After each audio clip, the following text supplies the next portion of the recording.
Thank you, Mr. Chairman.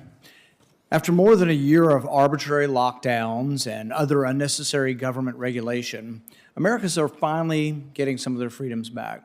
Just a few weeks ago, the CDC started to follow the science and admit to the public that there is no need for those who have been vaccinated to continue wearing masks. Public officials across the nation are finally beginning to allow businesses to reopen and children to get back to school.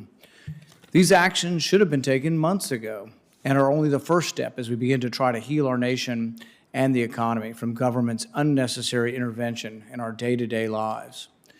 As inflation rises to the highest level since the Great Recession, it appears that we are starting to realize the cost of rampant government spending. I've heard it from many small businesses who are having trouble filling positions and experiencing exorbitant increases in the cost of materials. Earlier this month, I held a roundtable with Kentucky small business owners from a number of different industries. The message was clear. Economic lockdowns, the closures of our schools, and rehiring workers are the greatest challenges that small businesses face today. Mr. Chairman, I ask for the unanimous consent to submit the transcript of the roundtable into the record today. Without objection, it will be included in the record. Since the beginning of the pandemic, the federal government has spent $4.2 trillion on COVID-19 relief. Small Business Administration has been authorized to spend just under $1 trillion, making it one of the largest spenders in the COVID economy, second only to the Department of Treasury. Unfortunately, Treasury Secretary Yellen is not here today to answer for her department's use of those funds. Despite being required by law, I repeat that, required by law in a bill that was passed overwhelmingly to be here, she is not here today. Earlier this month, I sent Secretary Yellen a letter reminding her of that obligation, yet I have received no reply. Mr. Chairman, I ask consent to submit that letter for the record, along with a list of the public events Secretary Yellen has recently chosen to participate in instead of coming to this committee. Without objection, it will be included in the record. I also hope you will join me in calling on her to testify, including voting on a subpoena if necessary. Now I'd like to welcome Administrator Guzman. A few months ago at your nomination hearing, I supported your nomination in good faith with the expectation that you would be responsive and cooperative as the committee fulfills its oversight responsibilities. Unfortunately, this has not been the case. Since March, I've sent 5 letters requesting data and information necessary for the committee to conduct adequate oversight over the SBA's COVID-19 programs. To date, we have received only 2 responses, which fail to provide the complete information we've requested. The question we have at hand is whether or not groups in our country are receiving money illegally against the policy of the Small Business Administration. We have these questions on legality, and you are stonewalling us. This is money that's being given to the Planned Parenthood organization. We found at least 6 different loans that have been given. Among the letters that we sent were multiple requests for specific information about PPP loans, illegally made to Planned Parenthood affiliates. Since you've been confirmed, we found that at least 6 additional PPP loans have been made to Planned Parenthood for $17.6 million. This money is all in contravention to the SBA policy that it's illegal to give money to Planned Parenthood. In the previous administration, they made a ruling that Planned Parenthood wasn't eligible and Planned Parenthood was directed to send the money back. But this administration is continuing to send money to an organization that the previous administration set a policy that was consistent with a long-standing policy on affiliates getting funds. When your deputy was here the last time, we asked him, have you changed the policy? He says, no, the policy's still the same. And yet we can't get any explanation from you. We've given you the questions in advance.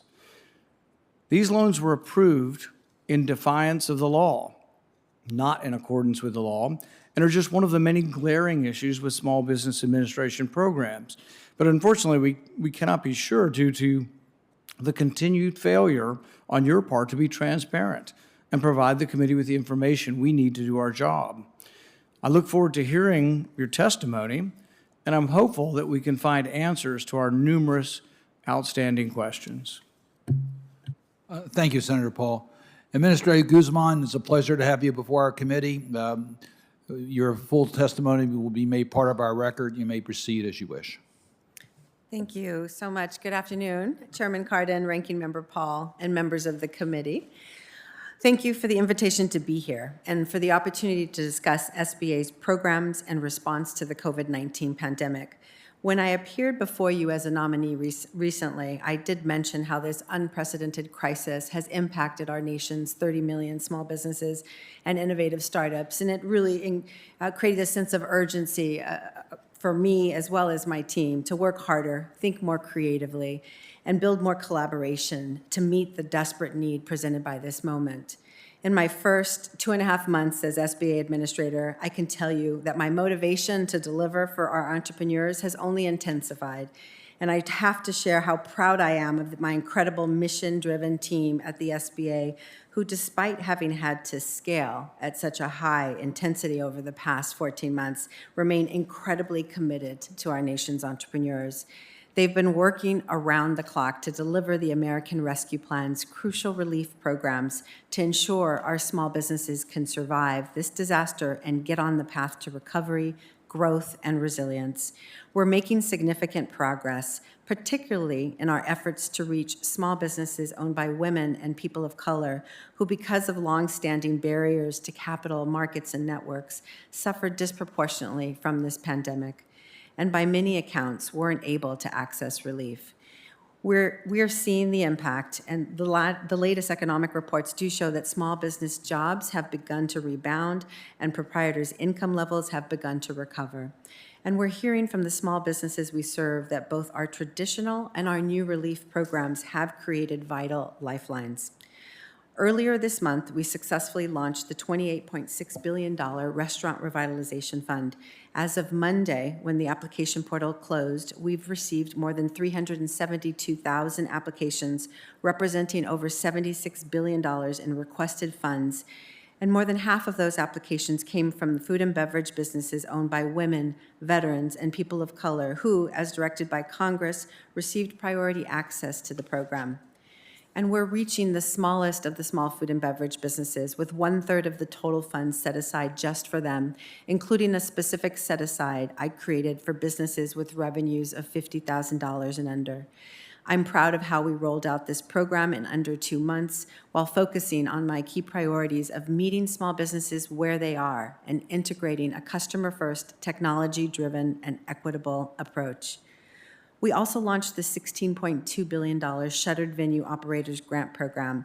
As of May 25th, the SVOG program has received more than 13,000 applications for approximately $11 billion in requested funds. We started awarding our SVOG funds this week, and we hope to continue to help our nation's venues hold on until they can bring back the performances and experience that are the lifeblood of our American culture. Through our Paycheck Protection Program and Economic Injury Disaster Loan programs, we've now gone beyond $1 trillion in relief. And so far in 2021, 95% of PPP loans have gone to small businesses with fewer than 20 employees.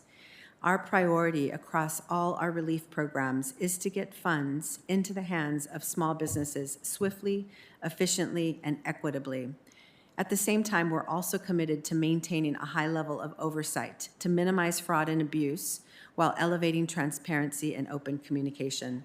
We have implemented controls and oversight to better achieve that balance and reversed some of the previous fraud challenges that initially plagued the PPP and EIDL programs. I was pleased to hear both GAO's Bill Scheer and SBA's Inspector General Mike Ware in a recent House committee hearing that transparency at the SBA has improved under my watch and that our relationship is off to a very good start. There is a lot of work to do, but we're working diligently to ensure this relief gets into the hands of the businesses for whom it was intended.